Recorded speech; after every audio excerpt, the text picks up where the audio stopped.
Something unbelievable just happened inside Buckingham Palace, and honestly, I wasn't ready for this level of royal chaos. Prince William just drew a line in the sand with Queen Camilla, and what's happening right now could completely reshape the monarchy as we know it. This isn't your typical royal family drama. This is a full-blown power struggle happening in real time, and the stakes, they're higher than you might think. Now, before I get into the juicy details, let me tell you something that'll make this whole thing click into place. King Charles, the man who waited his entire life to wear the crown, is reportedly handing over serious control to his son, and not everyone's happy about it. But here's the twist you didn't see coming. The biggest obstacle to William's vision for a modern monarchy might not be tradition or public opinion. It's actually Queen Camilla herself. Yeah, I know, wild, right? Stay with me because this gets even more intense. According to reports from palace insiders, and I want to be clear, these are claims not officially confirmed, there's been an ultimatum issued, strategic moves made behind closed doors, and a friendship that's causing major friction at the worst possible time. So buckle up, because what I'm about to walk you through is essentially a masterclass in royal politics, family loyalty versus institutional survival, and why one arrest changed absolutely everything. Let's dive in, and trust me, you're going to want to hear every single detail of this. It all started on February 19th, 2026, a date that sources claim will be remembered as a turning point. That's when Andrew Mountbatten-Windsor was reportedly arrested, and suddenly, the entire royal family went into what insiders describe as emergency damage control mode. Now here's where it gets interesting. While King Charles technically sits on the throne, multiple royal commentators are saying Prince William is the one actually steering the ship through this crisis. Maureen Callahan from the Daily Mail even went as far as saying Charles has, quote, all but handed over the crown. And honestly, when you look at the evidence, it's hard to argue with that assessment. But this didn't just happen overnight, and that's the part most people are missing. According to reports, William had been sounding alarm bells about his uncle Andrew for years, literally years before this current situation exploded. Russell Myers, who wrote a book about William and Catherine, claims that palace aides raised red flags about Andrew's behavior way back, and William didn't just listen, he took action. After that disastrous BBC interview in 2019, you know, the one about Jeffrey Epstein, William allegedly urged both King Charles and the late Queen Elizabeth to remove Andrew from royal duties immediately. He warned them, according to sources, that waiting would cause irreparable damage. And guess what? Those warnings were largely ignored. The late Queen apparently couldn't bring herself to take severe action against her own son, which honestly, I get it, that's her child. Charles was reportedly caught between family loyalty and protecting the institution. But William stood firm. He believed, and I think he was absolutely right about this, that public trust in the monarchy was already fragile, and protecting the institution had to come before protecting any individual, even family. Fast forward to now, and everything William feared seems to be playing out exactly as he predicted. So here's what makes this situation even more complex, and you need to understand this context to see why the power shift is happening so fast. King Charles became monarch in September 2022 at 73 years old, making him the oldest person ever to take the British throne. Then in February 2024, just 17 months into his reign, he was diagnosed with cancer. The specific type has never been publicly disclosed, but he began treatment right away. And if that wasn't enough, Princess Kate revealed her own cancer diagnosis in March 2024 following surgery. These health crises, according to palace insiders, created enormous pressure and dramatically increased William's importance within the royal structure. Reports suggest Charles has been considering transferring more responsibilities to William as early as 2025 or 2026. Now the palace officially denies any plans for a rapid transition, but here's the thing, actions speak louder than official statements. William is already wielding real power. In 2025, Charles granted William and Kate the ability to issue royal warrants, which might sound symbolic, but this power has historically been closely guarded by the reigning monarch. More importantly, sources claim William is increasingly involved in shaping major strategic decisions about the monarchy's future. He's not just the heir waiting in the wings anymore. He's becoming what insiders describe as a governing partner.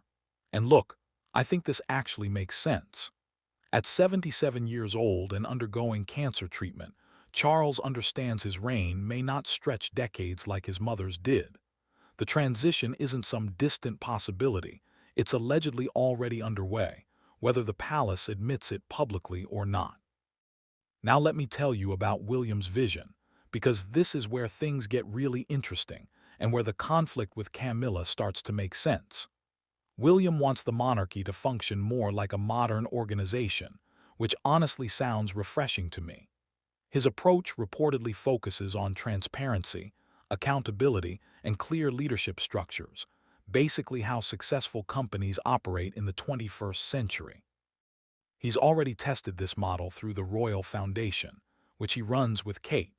That foundation operates with a CEO, a governing board, clearly defined goals, and regular public reporting. William wants to bring that same structure to the monarchy itself. During a conversation with actor Eugene Levy in 2025, William openly acknowledged that change is part of his agenda, though he admitted reforming an institution built on centuries of tradition won't be easy. The challenge, he explained, is introducing gradual change within a system that literally represents stability and continuity. But here's where it gets complicated. Not everyone inside the royal family supports his vision, and according to multiple reports, the strongest resistance might be coming from Queen Camilla. And honestly, I didn't see that plot twist coming. So why is Camilla reportedly becoming an obstacle to William's modernization plans?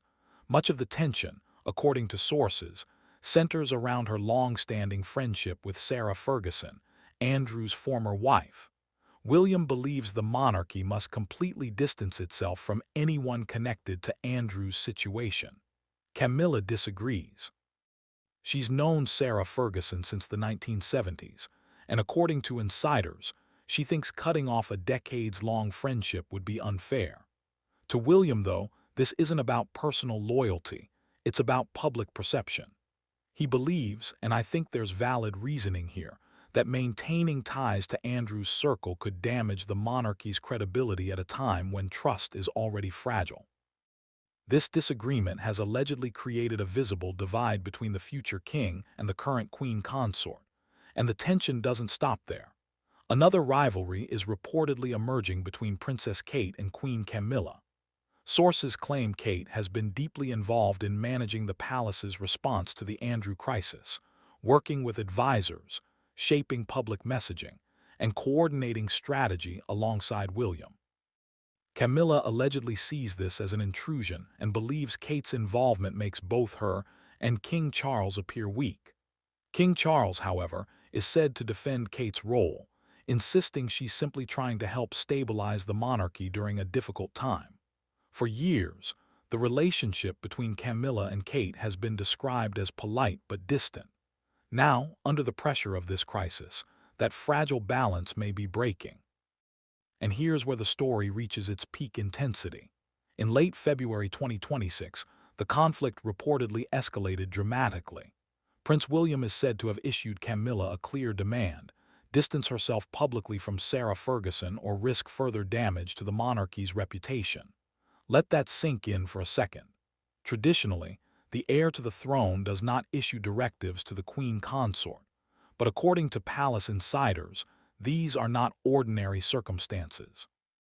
King Charles has quietly given William authority to manage decisions related to the Andrew situation, and William has allegedly made his position crystal clear. Anyone associated with controversy must be removed from the monarchy's inner circle, regardless of family ties or personal loyalty. If Camilla refuses to follow that approach, William appears prepared to limit her influence and continue moving forward without her support. Now I want to be clear, these are claims from sources close to the palace, not officially confirmed facts. But if even half of this is accurate, we're witnessing something extraordinary. What's happening inside Buckingham Palace is about far more than family conflict. This represents a generational shift in how the monarchy will function going forward.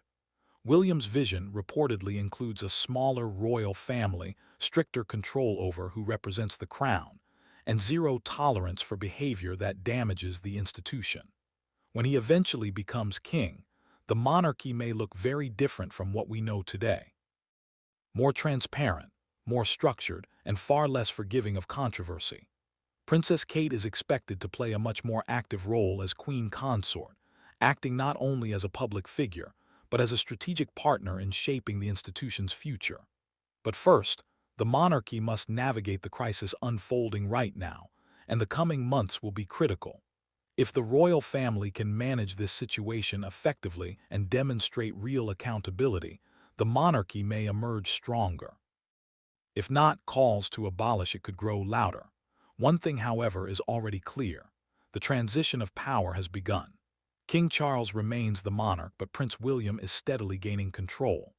Camilla may hold the title of queen consort, but Kate is increasingly involved in shaping royal strategy.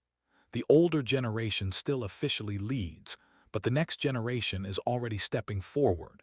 And as this situation continues to develop, Prince William's authority is only likely to grow. So here's my take on all of this.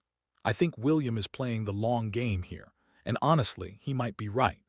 The monarchy's survival in the modern world depends on public trust, and that trust is incredibly fragile right now. Protecting the institution sometimes means making hard choices about family, and while I can sympathize with Camilla's position about her friendship, I also understand why William sees it as a liability. This isn't just palace drama, this is the monarchy reinventing itself in real time, and not everyone inside those palace walls is happy about it. The question now is whether this family can navigate these tensions while also managing a public crisis, and whether William's vision for a modernized monarchy will ultimately prevail. What do you think? Is Prince William right to distance the monarchy from Andrew's circle?